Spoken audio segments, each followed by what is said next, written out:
न्याय म्हणजे सत्याचा विजय। पण सत्य शोधायचं कसं?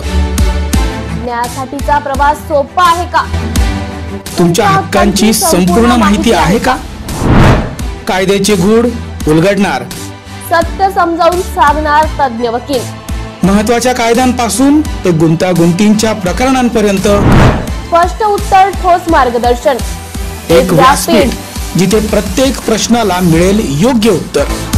लवकरच येत आहे कायद्याचा नवा कट्टा, फक्त BBS न्यूज नेटवर्क 24 तासवर, जिथे प्रत्येक शब्दाला असतो न्यायाचा आधार।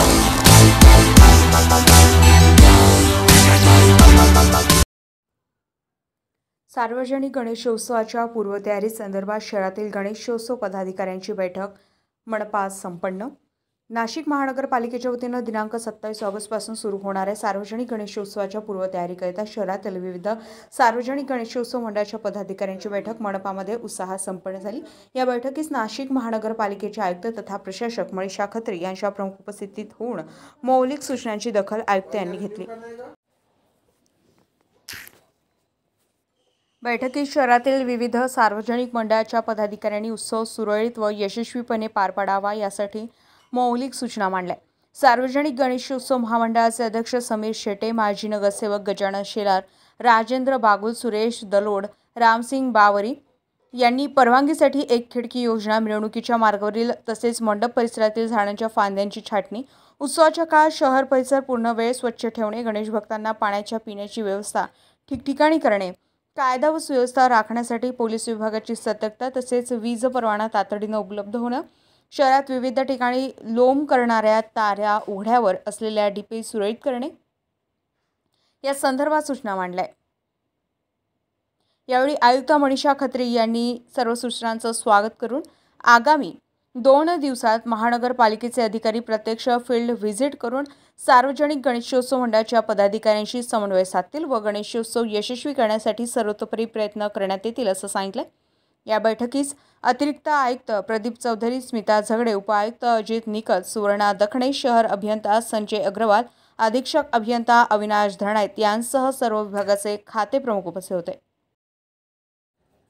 मानवधन सामाजिक शैक्षणिक विकास संस्था नाशिक या संस्थेच्या माध्यमातून उल्लेखनीय सामाजिक व शैक्षणिक कार्याबद्दल 2025चा दैनिक देशदूताचा गुरु सन्मान पुरस्कार ज्येष्ठ विचारवंत लेखक रावसाहेब कसबे, मराठा विद्या प्रसारक समाज संस्थेचे सरचिटणीस नितीन ठाकरे, दैनिक देशदूतचे संपादक शैलेंद्र तणपुरे यांच्या शुभ हस्ते देण्यात आलाय।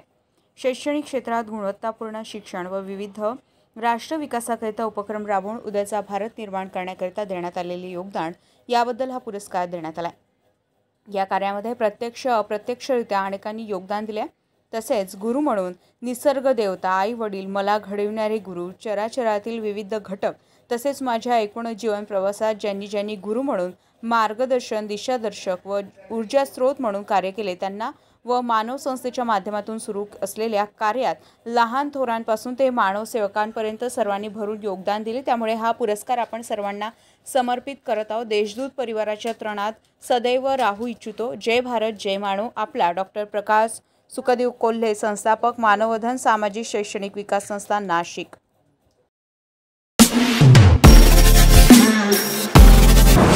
नमस्कार नाशिककर, आज आपण आहोत ललित रुंठा ग्रुप यांच्या रुंठा फ्लोरेंजा या प्रोजेक्टला। तर हा प्रोजेक्ट आहे प्रीमियम लोकेशनला, म्हणजेच गोविंद नगर जवळ।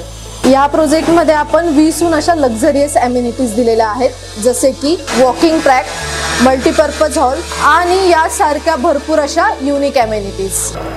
चला तर मग बघूया आपण आपला सॅम्पल फ्लॅट। तर हा आहे आपला प्रशस्त असा लिव्हिंग रूम आणि याला आपण सुंदर अशी बाल्कनी दिलेली आहे। हा आहे आपला डायनिंग टेबल।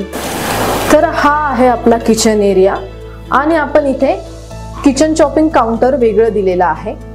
इथे आपण दिलेले आहेत किचन ट्रॉलीज आणि स्टोरेजसाठी आपण इकडे कॅबिनेट्स पण दिलेले आहे आणि प्लस आपण इथे युटिलिटी एरिया पण दिलेला आहे। हा आहे आपला चिल्ड्रन बेडरूम आणि याचं वैशिष्ट्य म्हणजे इथे आपण फोल्डेबल असा बेड दिलेला आहे।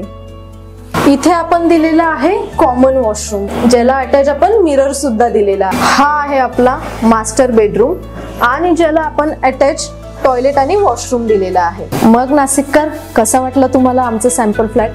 तुम्ही पण येत आहे ना आमचं सॅम्पल फ्लॅट बघायला?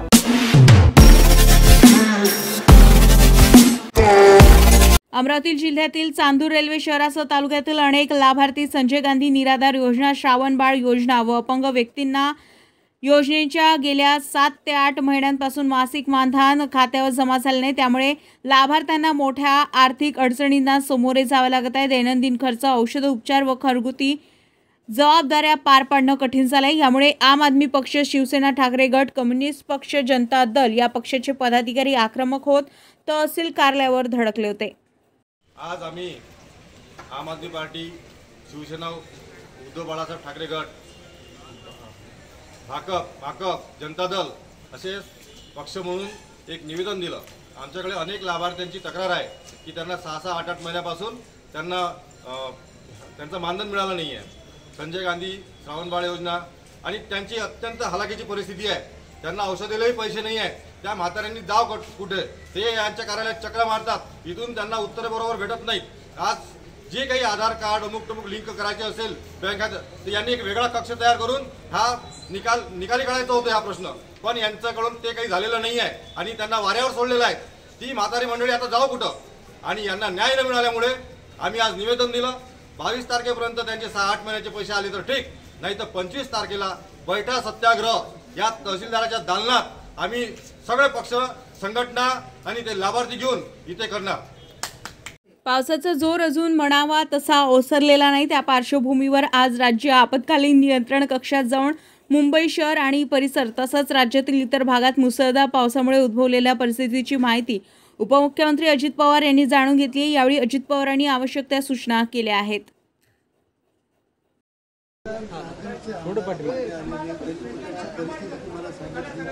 काय एक मिनिट. प्रतापराव चिखलीकरांनी निवेदन दिलंय. आम्ही सातत्याने मुख्यमंत्री, दोन्ही उपमुख्यमंत्री, आम्ही सगळेजण याबद्दलचा एकंदर जी परिस्थिती निर्माण झाली त्याच्यावर देखरेख ठेवून आहोत. जिथं जिथं ताबडतोब ज्या गोष्टीचे निर्णय घेण्याची गरज असेल तशा प्रकारचे निर्णय पण घेतोय. आता पुण्यामध्ये खडकवासल्याचं पाणी वरची सगळी धरणं सोडल्यामुळं पातळी वाढत चाललेली आहे, परंतु तिथं जिल्हाधिकारी, नंतर PMC कमिशनर आणि बाकीची जी यंत्रणा, SDRF, NDRF या सगळ्यांना अलर्ट राहायला सांगितलेलं आहे. काही भागामध्ये पाणी जास्त झालेलं आहे, तिथल्या लोकांना स्थलांतर करायला सुरुवात केली. नदीला पाणी आल्यामुळं खडकवासल्याचं धरणाचं, त्यामुळं पाण्याची पातळी, जे खालचे पूल आहेत ते पाण्यामध्ये गेलेले आहेत. तिथली रहदारी पूर्णपणे थांबवलेली आहे. कुठल्याही परिस्थितीत कुणी तिथं धोकापत करू नये अशा प्रकारच्या सूचना दिल्या आहेत. कोल्हापूरला पण पाण्याची पातळी वाढत चाललेली आहे. कदाचित धोका पातळी ओलांडण्याची शक्यता आहे आणि त्याच्यावर तिथल्याही सगळ्यांना, म्हणजे जलसंपदा विभाग असेल, रेव्हेन्यू विभाग असेल, पोलीस विभाग असेल, ह्या ज्या यंत्रणा अशा काळामध्ये राज्य सरकारच्या वतीनं काम करत असतात, महानगरपालिका असतील, ह्या सगळ्यांना सतत सूचना देऊन त्यांना कुठली अडचण आली तर ताबडतोब सोडवण्याचं काम केलं जातं. आत्ता पण मी तुमच्याशी बोलून डिझास्टर मॅनेजमेंट ही आपल्या मंत्रालयामध्ये पहिल्या मजल्यावर आहे, तिथंच मी त्या ठिकाणी चाललेलो आहे. सुट्ट्या अनेक ठिकाणी जाहीर केलेल्या आहेत. वसई विरार पण मोठ्या प्रमाणावर पाण्यामध्ये गेलेलं आहे. तिथं काही भाग स्मार्ट रोड वगैरे असा एरिया जो ओळखला जातो, तिथलाही भाग बराचसा पाण्यात गेलेला आहे. जिथं नांदेडमध्ये काही गावांना मध्ये वेढा पडलेला होता, त्यातल्या अक्षरशः त्या गावांच्या लोकांची घरं ही पार पडून गेलेली आहेत. आज लोक तिथं गेलेले आहेत आपलं पुन्हा सामान वगैरे बाहेर काढण्याच्या करता.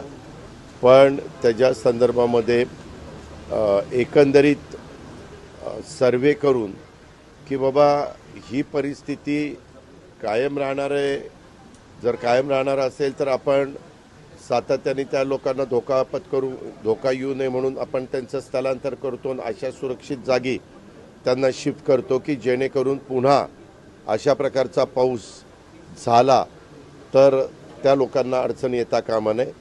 नाशिक महानगरपालिका सार्वजनिक आरोग्य विभागाच्या वतीने जाहीर निवेदन। शहरात वाढत्या तापमानामुळे उष्माघात अर्थात हीट स्ट्रोक होण्याची शक्यता नाकारता येत नाही। अशा वेळी उपचार न केल्यास डिहायड्रेशनमुळे मृत्यू ओढावू शकतो। म्हणूनच वाढत्या तापमानात फार वेळ कष्टाची कामे करणे टाळावे। उष्णता शोषून घेणारे काळ्या किंवा भडक रंगाचे कपडे वापरू नये। पाणी भरपूर प्यावे। बाहेर जाताना गॉगल्स, टोपी, छत्री इत्यादींचा वापर करावा। मळमळ, उलटी, थकवा येणे, ताप येणे अशी उष्माघाताची लक्षणे आढळल्यास त्वरित डॉक्टरांचा सल्ला घ्या। नाशिक महानगरपालिका नाशिकच्या वतीने जनहितार्थ प्रसारित।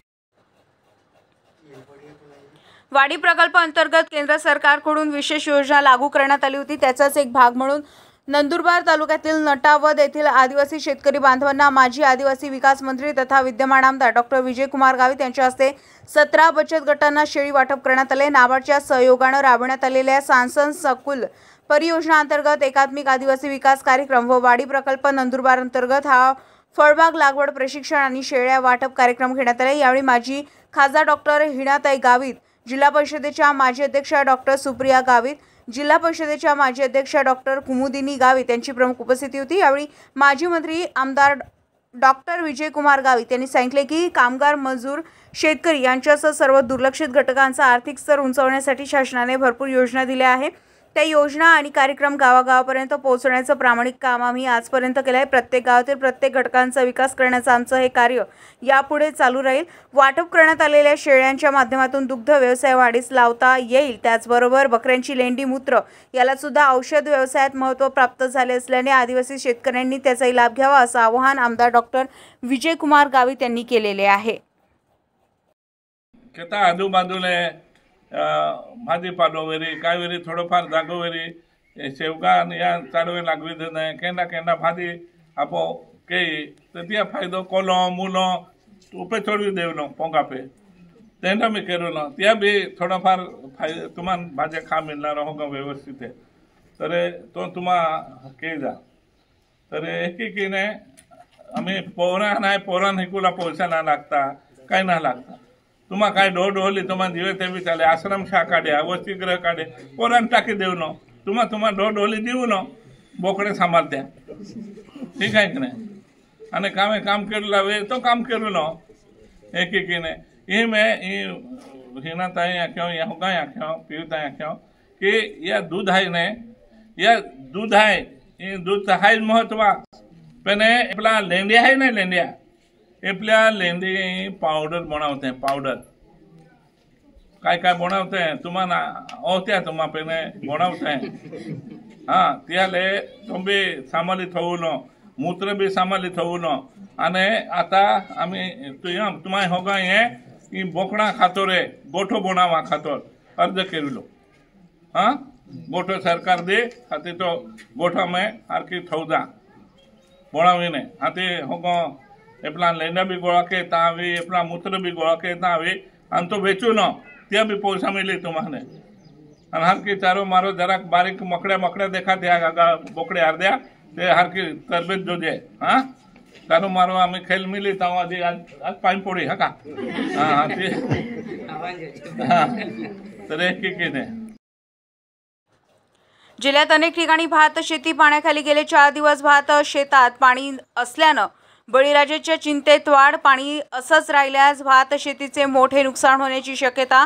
नदी किनाऱ्याजवळील नारळाच्या बागांनाही फटका। बागांमध्ये सुद्धा जवळपास 3 ते 4 फुटांपर्यंत पाणी। पावसाचा जोर असाच राहिल्यास पाणी आणखीन वाढण्याची शक्यता। नाशिककरांसाठी जाहीर आवाहन। पावसाळ्यात अतिसार, गॅस्ट्रो, कॉलरा यांसारखे दूषित पाण्यामुळे होणारे आजार होऊ नयेत म्हणून उघड्यावरील अन्नपदार्थ व कापलेली फळे खाऊ नका। पिण्याचे पाणी गाळून 10 मिनिटे उकळून प्या। जेवणापूर्वी व बाळास भरवण्यापूर्वी हात स्वच्छ धुवा। ताक, शहाळ्याचे पाणी, डाळीचे पाणी भरपूर प्रमाणात प्या आणि ताज्या अन्नपदार्थांचे सेवन करा। रोगाची लागण झाल्यास त्वरित डॉक्टरांचा सल्ला घ्या। स्वच्छता पाळा, रोग टाळा। सार्वजनिक आरोग्य विभाग, मनपा नाशिक द्वारे जनहितार्थ प्रसारित। अदानी स्मार्ट वीज मीटर आणि वाढीव बिलाबाबत तोंडातून ब्र सुद्धा काढत नाहीत। त्यामुळे त्यांचा निषेध म्हणून अदानी स्मार्ट वीज मीटरचे बिल कमी झालेला दाखवा आणि 10,000 रुपये बक्षीस मिळवा ही बक्षीस योजना शिवसेना उद्धव बाळासाहेब ठाकरे पक्षाच्या वतीनं राबवण्यात येत आहे। पालकमंत्री व आमदार यांनी वेळ दिल्यानंतर बक्षीस वितरणाचा कार्यक्रम घेणार। सिंधुदुर्ग जिल्ह्यामध्ये अदानीचे वीज मीटर ग्राहकाच्या परवानगीशिवाय लावण्यात येतात आणि वीज अधिकारी त्यावेळी सांगतात की अदानीच्या मीटरमुळे स्मार्ट मीटरमुळे बिल योग्य पद्धतीने येईल। सिंधुदुर्ग जिल्ह्यामध्ये जवळजवळ 86,000 ग्राहक या जिल्ह्यामध्ये आहेत। त्यातले 30,000पेक्षा जास्त ग्राहकांचे अदानीचे मीटर स्मार्ट मीटर लावण्यात आलेले आहेत आणि या मीटरचं बिल दुपटीने तिपटीने जास्त आलेलं आहे आणि म्हणून नाईलाजाने आम्ही स्पर्धा घेतली आहे की अदानीचं मीटरचं बिल कमी आलेलं दाखवा आणि 10,000 रुपये मिळवा। आणि त्याचबरोबर इथले या जिल्ह्याचे पालकमंत्री आणि या जिल्ह्याचे आमदार यांची वेळ घेऊन त्यांनी जर वेळ दिली तर त्यांची वेळ घेऊन त्यांच्याच त्या स्पर्धेचं बक्षीस वितरण करणार आहोत। कारण संपूर्ण जिल्ह्यामध्ये स्मार्ट मीटरच्या विरोधात नागरिकांचं विविध आंदोलन सुरू असताना, नागरिकांना भुर्दंड पडत असताना ते त्या संदर्भात ब्रसुद्धा बोलत नाहीत आणि त्यामुळे दुर्दैवाने त्यांच्या वेळेनुसार हे आम्ही आंदोलनाचं बक्षीस वितरण करणार आहोत। आणि स्मार्ट मीटरच्या बाबतीमध्ये आम्ही अनेक आंदोलनं केली तरी पण शासनाला जाग येत नाहीत आणि त्यामुळे हे प्रातिनिधिक स्वरूपात आम्ही आंदोलन केलंय। याच्यामुळे तरी शासनाला जाग येईल काय हा आमचा प्रश्न आहे। भांडूपच्या LBS मार्गावरील पन्हाळलाल कंपाऊंड परिसरामध्ये काल 17 वर्षाच्या दीपक पिल्ले या तरुणाचा विजेचा करंट लागून झालेल्या मृत्यूनंतर आता महावितरणाला जाग आलेली आहे। या ठिकाणी महावितरणाचे कर्मचारी बातमी दाखवल्यानंतर दाखल झाले आणि या ठिकाणी कामाला सुरुवात करण्यात आलेली आहे। ज्या ठिकाणी हाय टेन्शन वायर शॉक लागलेला आहे त्या ठिकाणी आता महावितरणकडून दुरुस्तीच्या कामाला सुरुवात झाली आहे। नाव सांगा। माझं नाव संतोष रुद्रशक्ती आहे। ओके, मी सहाय्यक अभियंता या पदावर आहे महावितरण। सर, या ठिकाणी पन्हाळलाल कंपाऊंड परिसरात इलेक्ट्रिकचा शॉक लागून तो एक मुलगा आहे त्याचा मृत्यू झालेला आहे। नेमकं आपल्याला ही माहिती कधी मिळाली आणि कशा प्रकारे रिस्पॉन्स आहे? मला माहिती मिळाली 11 वाजता माहिती मिळाली तर आमच्या टेक्निशियनसोबत पोहोचलो आणि इकडचा जो काही सप्लाय आहे तो आम्ही बंद करून घेतला आणि जेव्हा आम्ही पोहोचलो तोपर्यंत जो काही विक्टीम आहे त्यांना इथून नेलेला होता। हां, त्याच्यानंतर आम्ही इकडे आमचं जे काही आहे कुठं करंट येतो तो आम्ही त्याच्याबद्दल काम सुरू केलं इमिडिएट आणि जिथे फॉल्टी केबलचा आम्हाला जो सस्पेक्ट आहे तो आम्ही बंद करून घेतला आहे। इथले जे स्थानिक नागरिक आहेत त्यांचं असं म्हणणं आहे की जी हाय टेन्शन वायर आहे ती वरती होती, अनेक वेळा महावितरणला कंप्लेंट देखील या संदर्भात केलेल्या तरी देखील महावितरण दखल घेतली। हां, तर इथं तर आता मला येऊन फक्त 1.5 महिना झालेला आहे। मी आल्यापासून तर मला अशी कोणतीच तक्रार आलेली नाही आणि आम्हाला जेव्हा जेव्हा काही तक्रारी येतात आम्ही इमिडिएटली सॉल्व्ह करून देतो। कुठेही काही त्यावेळेला काही अधिकाऱ्यांना मदत होणार आहे का? मदत भेटते। जे काही आमचे जे पुढचे जे आमचे भरती अधिकारी येतील ते रिपोर्ट वगैरे बनवतील आणि त्यानुसार मग महावितरणकडून जे नियमानुसार आहे ते तुम्हाला मदत भेटेल।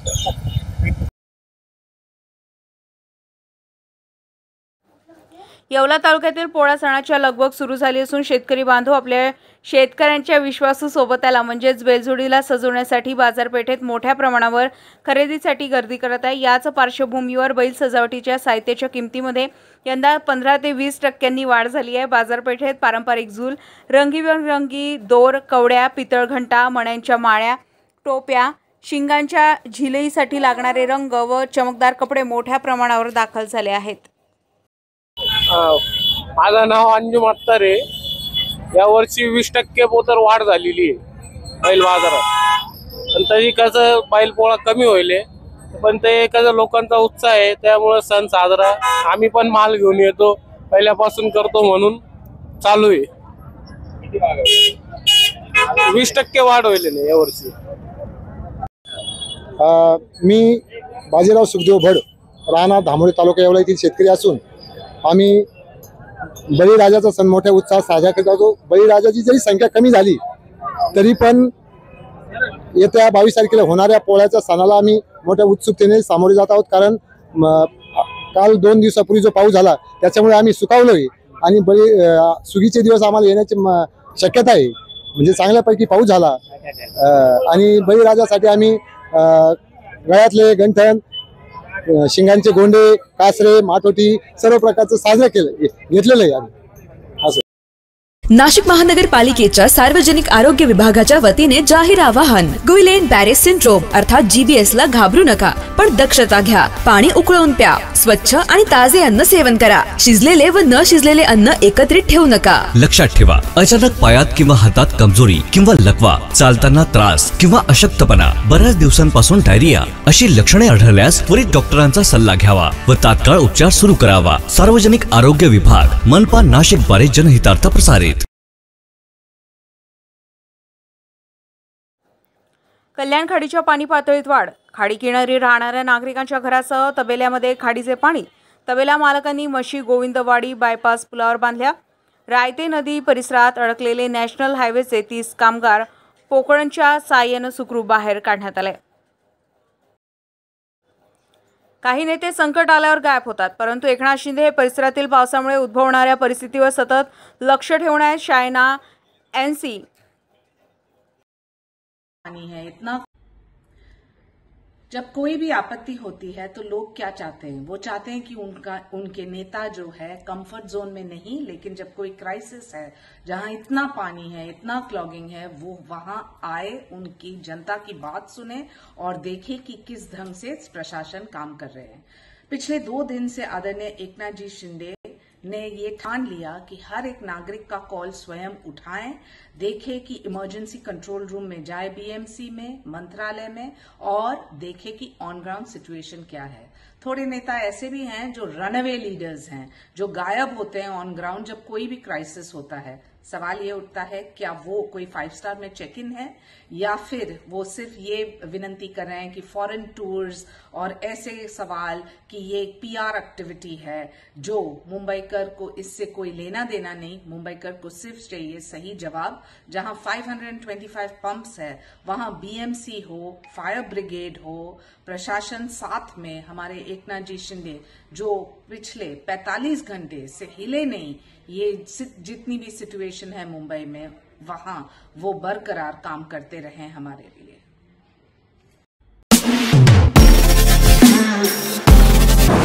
नमस्कार नाशिककर, आज आपण आहोत ललित रुंठा ग्रुप यांच्या रुंठा फ्लोरेन्झा या प्रोजेक्टला. तर हा प्रोजेक्ट आहे प्रीमियम लोकेशनला, म्हणजेच गोविंद नगर जवळ.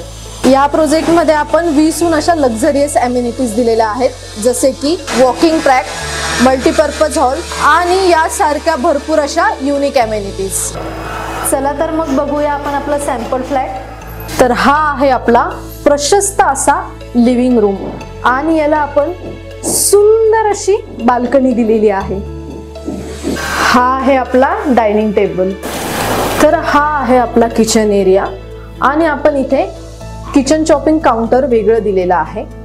इथे आपण दिलेले आहेत किचन ट्रॉलीज आणि स्टोरेजसाठी आपण इकडे कॅबिनेट्स पण दिलेले आहे आणि प्लस आपण इथे युटिलिटी एरिया पण दिलेला आहे. हा आहे आपला चिल्ड्रन बेडरूम आणि याचं वैशिष्ट्य म्हणजे इथे आपण फोल्डेबल असा बेड दिलेला आहे. इथे आपण दिलेला आहे कॉमन वॉशरूम, ज्याला अटॅच आपण मिरर सुद्धा दिलेला आहे. हा आहे आपला मास्टर बेडरूम आणि ज्याला आपण अटॅच टॉयलेट आणि वॉशरूम दिलेला आहे. मग नाशिककर, कसा वाटला तुम्हाला आमचं सॅम्पल फ्लॅट? तुम्ही पण येत आहे ना आमचं सॅम्पल फ्लॅट बघायला?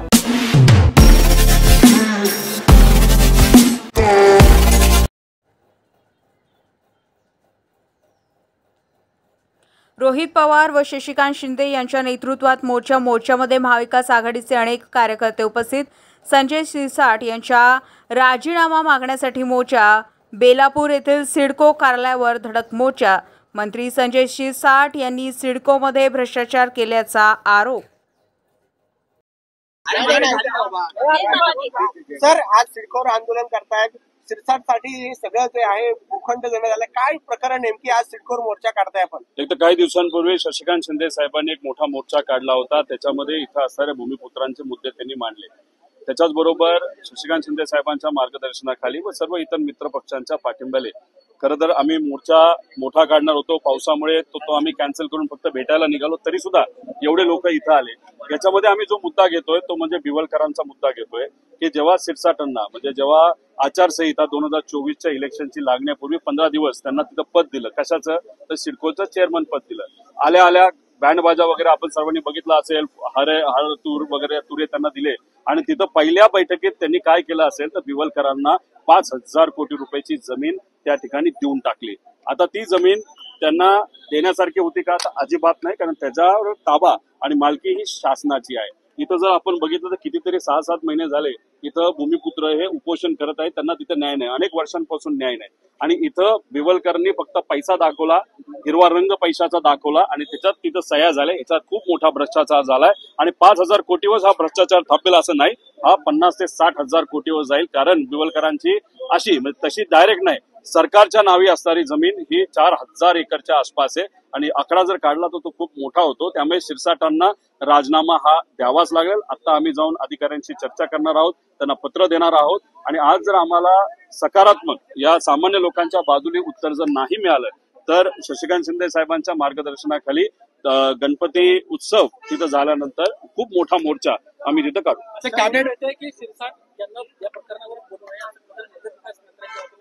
असं आम्हालाही कळतंय, कारण का ह्याच्यावर आपण बघितलं तर आम्ही पुरावे दिलेत, आम्ही पत्रकारांना पुरावे दिले, सामाजिक कार्यकर्त्यांना पुरावे दिलेत, पण याच्यावर अजूनपर्यंत सरकारकडनं उत्तर नाही आलं.